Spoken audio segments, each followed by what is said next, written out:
Agadir ne tient plus l'affiche. Les clichés des revues à sensation ne sont déjà plus que des plaques attendant dans un tiroir qu'on les ressorte d'ici 2 ans pour comparaison quand la ville sera reconstruite. Agadir, après 4 semaines, n'est plus qu'un entrefilet dans les journaux. La ville reste pourtant l'atroce cimetière ouvert où gisent pêle-mêle 12 000 morts.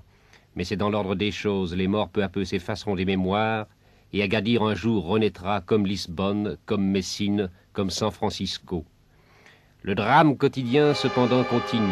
Il continue pour les vivants qui se cherchent, qui attendent encore, qui s'accrochent au plus faible espoir. Autour d'Agadir, la vie est un immense fichier de 35 000 cartons. Une croix pour les morts, une coche pour les vivants, un point d'interrogation pour tous ceux qui ont fui et disparu. La pièce d'identité que l'on méprise toujours un peu quand la vie est normale devient ici le signe même de l'existence. Un télégramme en 2 lignes est pour des milliers de personnes la source des larmes ou de la joie. Inlassablement depuis 20 jours, les secouristes de la Croix-Rouge identifient, renseignent, trient et corrigent les fausses nouvelles, bonnes ou mauvaises.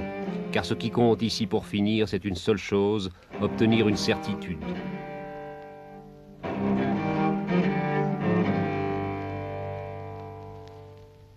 Pour ceux qui doutent des bienfaits de la vie moderne, une catastrophe comme celle d'Agadir est significative.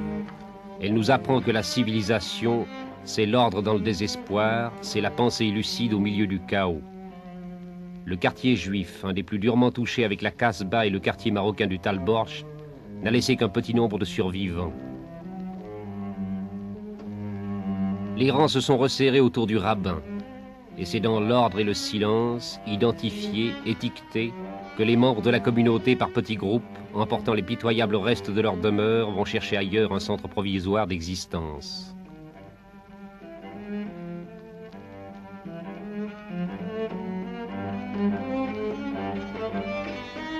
Ainsi, après l'affolement compréhensible des premières heures qui ressemblèrent à la fin du monde, les rescapés de toute nationalité continuent jour après jour leur évacuation dans un calme d'abattement, celui qui suit l'immense tension nerveuse engendrée par la douleur et par la peur.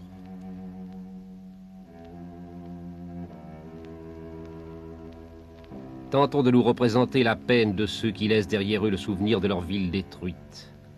Anesthésiés un peu par la fatigue et la tristesse, inquiets du changement brutal de vie que leur annonce le grondement des moteurs d'avion, c'est, pour la plupart d'entre eux, la première fois qu'ils quittent la terre, qu'ils quittent leur terre.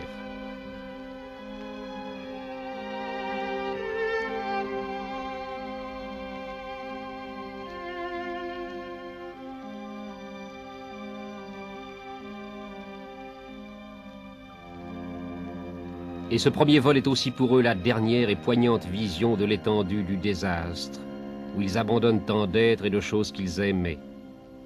Certains ont voulu revoir à travers les hublots jusqu'à la dernière image de la ville détruite. D'autres sont restés attachés à leur siège sans bouger, sans mot dire, pendant les 2 heures du survol jusqu'à Casablanca.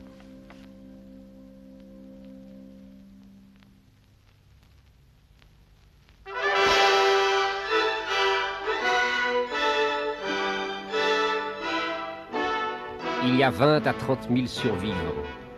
Mais parmi eux, les blessés se comptent par plusieurs milliers, qui furent dirigés d'abord sur les hôpitaux de campagne de Taroudan, puis selon la gravité de leur état, sur les grands centres hospitaliers de Marrakech, de Meknès, de Rabat et de Casablanca.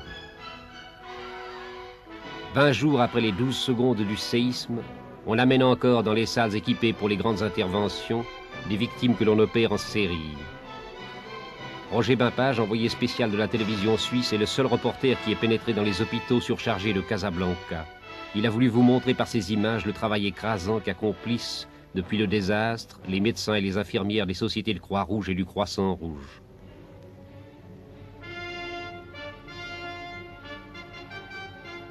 Tous ceux qui affluent ici dès les premiers jours sont des blessés graves. L'effondrement des immeubles a provoqué par l'écrasement des victimes des lésions profondes et multiples.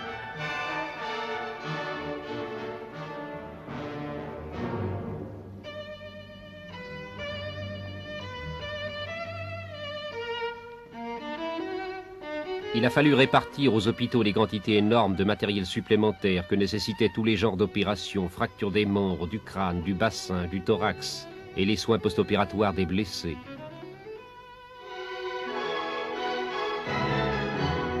Le Le grand effort d'entraide internationale a permis dès le lendemain du séisme de sauver d'innombrables vies humaines. Les avions et les hélicoptères militaires ont apporté en quantité les instruments chirurgicaux, le plasma et les secouristes de toute nation. Les médecins des hôpitaux ont pu être aidés rapidement par les équipes amenées de partout vers les grands centres chirurgicaux, mais la tâche n'en est pas moins demeurée écrasante et la coordination de toutes les bonnes volontés fut, comme dans toutes les catastrophes, une des grandes difficultés supplémentaires à résoudre. Relayant leurs collègues du Croissant Rouge, de la Croix-Rouge française, les infirmières américaines, italiennes, portugaises, suisses, britanniques, scandinaves et de presque tous les pays d'Europe travaillent encore jour et nuit. La population marocaine fait preuve d'un inlassable élan de solidarité, offrant tout ce qu'elle peut pour venir en aide aux victimes. Les donneurs de sang s'annoncent en longue file. Les médecins sont sans cesse à court de sang. Et pendant des heures de suite, les infirmières recueillent à la chaîne le sang des donneurs.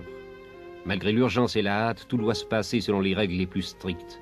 Le groupe sanguin et le résus de chaque donneur est soigneusement vérifié pour éviter les conséquences graves des mélanges de sang.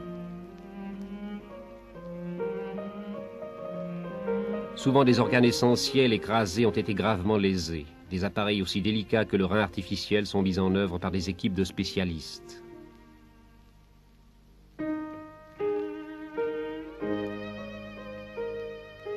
Les cas les plus navrants passent entre les mains des chirurgiens. Et parmi eux, les cas des enfants qui arrivent parfois dans une situation désespérée, témoins ce bébé victime d'une grave fracture du crâne que les infirmières veillent 24 heures sur 24. Ou ce petit garçon dont les profondes blessures de la face, si fréquentes à Agadir et si impressionnantes, exigent qu'on le nourrisse par intubation. Victimes pitoyables de ce désastre, les visages des enfants qui ne peuvent comprendre l'étendue du drame qu'ils vivent, orphelins ou infirmes, blessés peut-être moralement pour toute leur existence, nous interrogent silencieusement.